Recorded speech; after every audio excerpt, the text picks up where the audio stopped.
Hello and welcome to Beekeeper. I'm Hiral Dadia. One stock that's buzzing in trade is Patel Engineering, as the company, along with its JV partners, have been declared L-1 bidders for a 1,567 crore worth of projects in Madhya Pradesh and Maharashtra. Now, with this, the order book now stands at 16,809 crores so far. Joining us to discuss the same is Mr. Rupen Patel, CMD at Patel Engineering. Firstly, welcome to the show, Mr. Patel, and congratulations on being declared L1. Thank you, Hiral. How are you? I'm good, thank you. Mr. Patel, my first question coming to you is if you could give us more details in terms of the projects that we've got in Madhya Pradesh and Maharashtra. This Madhya Pradesh project which we have got is a micro irrigation project. So what you see is that a company which is specialized in primarily hydropower, dams and irrigation, going to the next level, that is micro irrigation, expanding its footprint in that area. Because we see as a company that more and more projects are going to come out in this area. So it is basically the last leg of irrigation to the farms.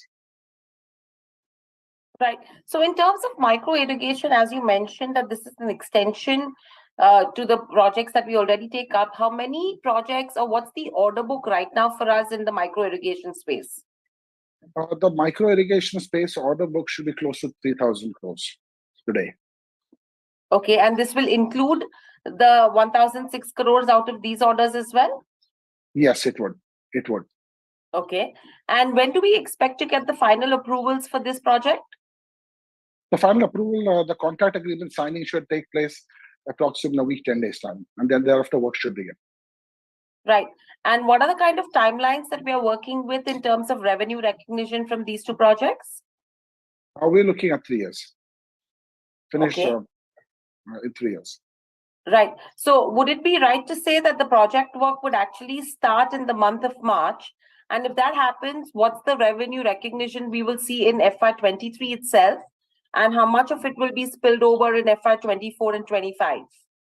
See, what you will see is initially by March, what you'll see, because we have to design the project, so you'll see a minimal revenue recognition. Thereafter, post-March, you'll see substantial revenue recognition, close to about 30%, 30 to 40% every year, year on year. Right. So, and overall, it's 36 months from the month of March from when we start in terms of execution and completion timelines, right? Yes, you're right. Right. Moving from there on, overall, what's the bid pipeline looking like specifically in terms of micro irrigation? See, certain states, including Maharashtra, Madhya Pradesh, that have developed irrigation projects now are going to the next level. That is, including Telangana, you will see that happen. You will see that happening in Chhattisgarh, that they are going in for micro irrigation. So the bid pipeline in the industry would be in excess of 1 lakh crores. Okay. Over the next few years. Right. And how much of it are we planning to bid for? See, as a company, we have grown in the last few years from an order book of close to 5,000-6,000 crores to approximately 17,000 crores. So you will see us grow in this sector as well. So we hope at year on year, the approximate turnover at least about 1,500 to 2,000 crores is what we're targeting comes from this segment. Right. And moving from here on, if you see in terms of the strategy of the company, what all segments are we looking to actually put our energies on in terms of concentration? Because overall as well, if we see in terms of the previous quarter numbers, a strong growth number that we've already seen, which segments will actually contribute going ahead apart from micro irrigation? Because again, you have the civil construction, real estate space also that picks up. Yeah, what we have right now is our existing order book is about 60 to 70% is hydropower, and the balance and compromises of irrigation, roads, and other irrigation projects.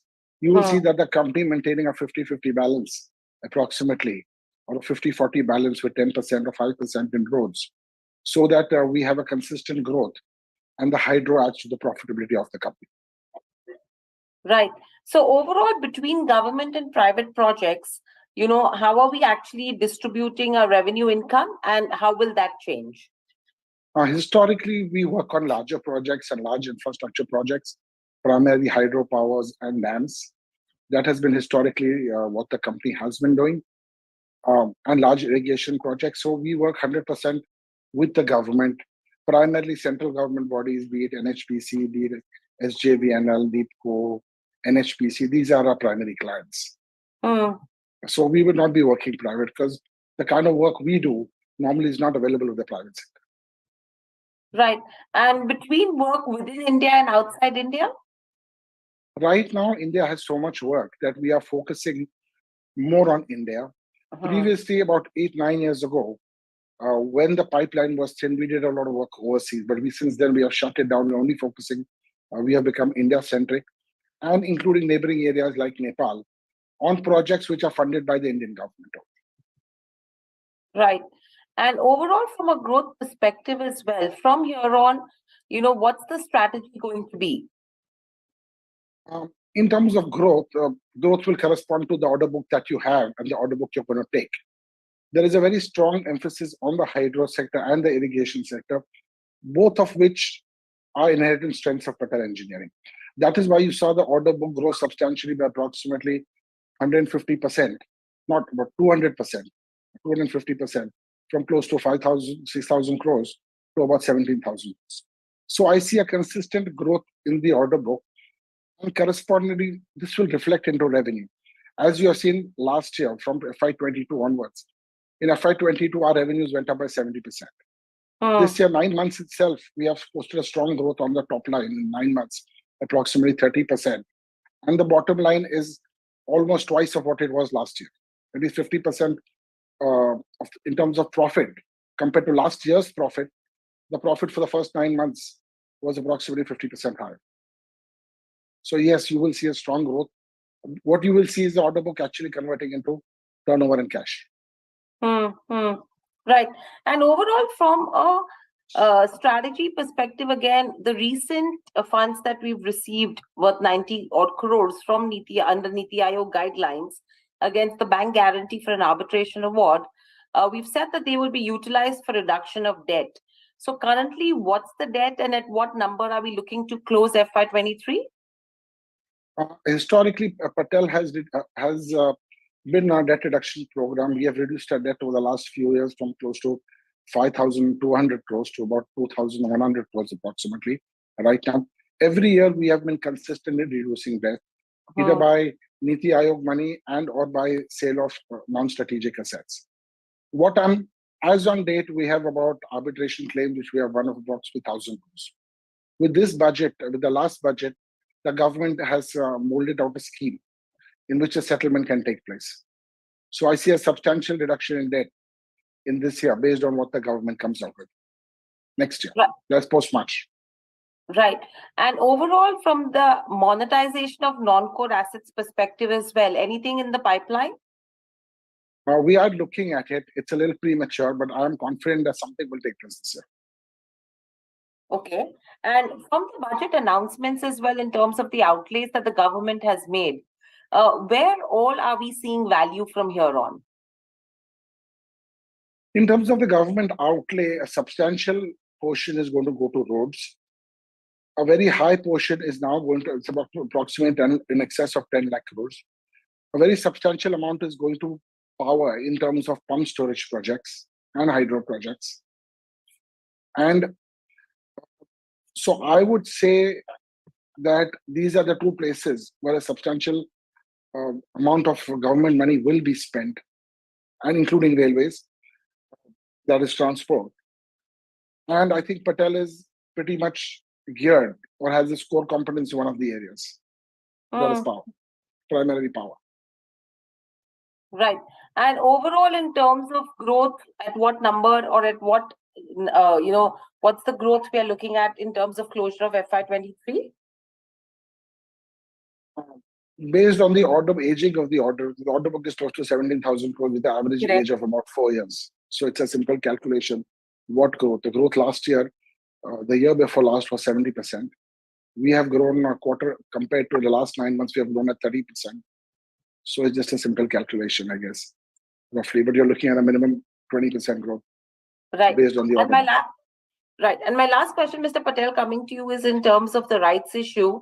Any details that you would want to give in terms of the rights issue and where are we going to use the funds? See, the rights issue about 325 crores.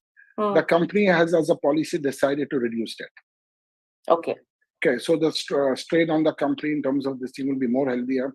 The balance sheet will be stronger. But as the order book is multiplying and the company is growing, you will require working capital to execute these projects. So primarily, the funds are going to be used for working capital of these large projects. A small amount might be used to retirement of it. That is what we intend to do with it. So what you see is the company preparing itself for the orders it intends to take, which are in the pipeline, and for the existing order book. Right. So I think a pretty much good story, which is intact with the kind of healthy order book that we are seeing as well. Thank you, Mr. Patel, for joining us on the show and giving us details. And congratulations on the order and the kind of debt reduction journey that you've embarked on, as well as the kind of growth numbers that we've seen over the last 1 year. Right now, thank you very much. Thank you.